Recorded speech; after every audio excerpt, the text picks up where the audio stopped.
Hola, hola, ¿cómo estás?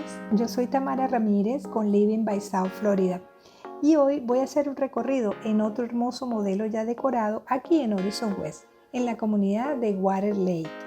Y este es el modelo North Haven. Esta es una casa de 2 pisos con un total de 3.911 pies cuadrados, lo que sería aproximadamente 360 metros cuadrados.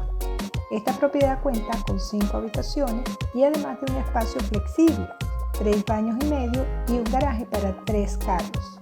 Espero sea de su agrado y lo disfruten.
Aprovecho para recordarte que yo no trabajo para el constructor.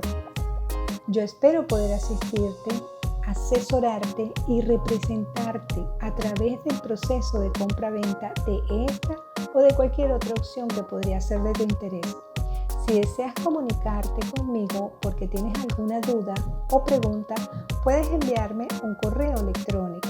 O si lo que prefieres es hablar directamente conmigo por teléfono o vía Zoom, puedes hacer una cita a través del link que te dejo en la cajita de descripción de este video. Una vez más, muchísimas gracias por ver este video hasta acá. Les recuerdo que estoy en la comunidad de Water Lake en Horizon West, Florida, con D.R. Horton. Y si les gustó, pueden regalarme un like. Y si deseas ver más videos como este, puedes suscribirte a mi canal. Una vez más, gracias y nos vemos en un próximo video. Bye.